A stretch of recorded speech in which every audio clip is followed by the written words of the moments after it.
Hey everybody, it's a beautiful Friday morning in Joburg.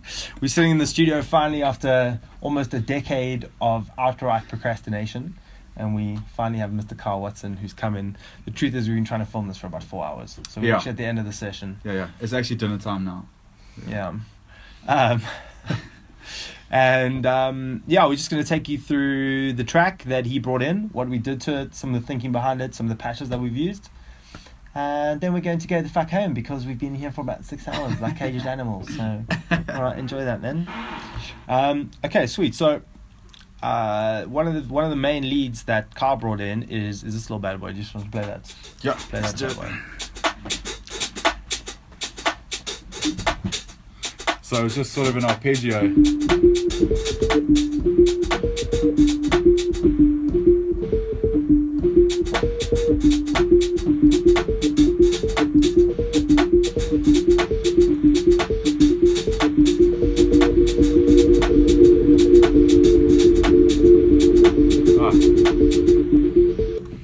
Yeah, very simple. Yeah. So we first of all took that MIDI, which is always the cool part about just applying like basic music theory principles to this production process. Is you are talking a language. You can't really have these sorts of collaborations in a short time unless you can both just get into the same headspace around what key the track is in and what you're sort of trying to do with it. So would you say that's true? Yeah, absolutely. It's not possible to like get in that headspace that quickly without the music. No, absolutely. No, I mean the nice thing is that we linked straight away with regards to like the music and the balance of everything, and we started coming up with ideas really quickly. Like as soon as we sat down, it all kind of flowed very quickly, and it's quite difficult if you don't have that sort of connection in the beginning, then it becomes very difficult to get to where we got to. So yeah, definitely. Yeah, okay, so anyway, we've taken Carl's MIDI, worked out it's in D minor. It was actually in C minor when he brought it in. We checked out the intervals in the MIDI pattern. It's like a quite simple minor chord, 1 5 6 1 1 3 5 1 3 6. In the minor.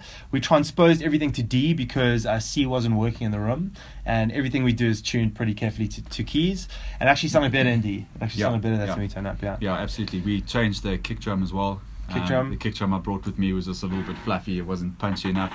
Ryan digged into his amazing collection of super kiff kicks and found an awesome kick. Yeah. All right. Don't you want to take over and just? I need you on my vlog, man. Yeah. So come on, man, give me some good scenes, man. So what I brought was pretty much just a shell. Very simple drums, quite a nice groove with like quite real live hats almost, giving the track quite a cool loose sort of energy. And it was quite a departure from what I'm used to in the sense that my stuff is usually quite like fun and quirky, and it uses like quite weird sounds. But what I brought today as a backbone was quite straightforward. And I mean, once we sat down and Ryan started digging into his weird textures and musical elements and strange synths and things, it completely elevated the track.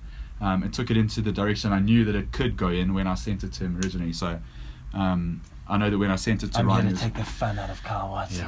Yeah. I'm going to take the fun right out of you, boy. Took the fun and Let's make you sound like a Lucifer worshipping sexy cult leader. No. It's the opposite. I mean, it's so nice and emotional now with the builds and everything. I'd like to say that if anyone chants fucking Carl to this track, I will find you and I will Liam Neeson you. I will find you and I will kill you. I will literally maybe this will be the thing that ends that. Yeah. But so I'm super chuffed with where the track's gone. Cool. So taking through some more elements in this tune.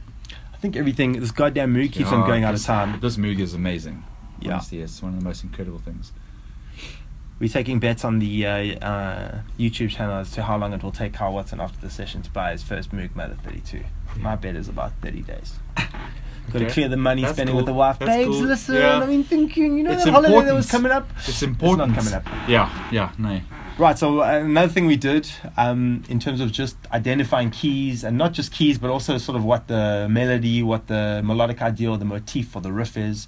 So we've taken Carl's 1, 3, 5, 1, 3, 6 that he had, we transposed it to D, and then we extracted that note information and ran it through the sequencer in the Moog, which is a really cool technique. It's, you know, the magical Moog. The magical Moog. But just in terms of being conscious of what's going on, you know, what key you're in and what intervals you're using, I can't stress that enough. Very important. We sound like those dudes on SABC 1. Those Those old cunts on SABC 1 that used to try and make you study math. Very important. Kids. Right, yeah. It's very important to revise your homework. Projector and a couple numbers. Anyway, okay, so the Moog actually sounds like that's the Moog. Same intervals, 1, 3, 5, 1, 3, 6. Okay, and what we're gonna do? Turn that up a little bit. Just as another element for interest is we're gonna add some stereo imaging on there. Oh, yeah, totally changes. Sounds really nice straight out of here. Oh, very nice out there.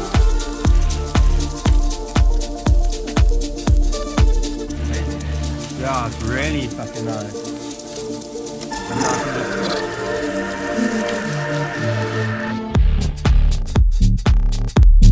Wow, it's so nice having that contrast from the wide to the narrow. Eh? Absolutely. So it's quite nice because in that switch up, everything sort of opens up over a period of like, you know, a minute or whatever. Yeah. So a minute, everything opens up from a melodic point of view, from a layer texture point of view, from a spatial point of view. Yeah. And then all of a sudden drops back down into something that's really simple and just like a very simple, strong idea, which is really efficient.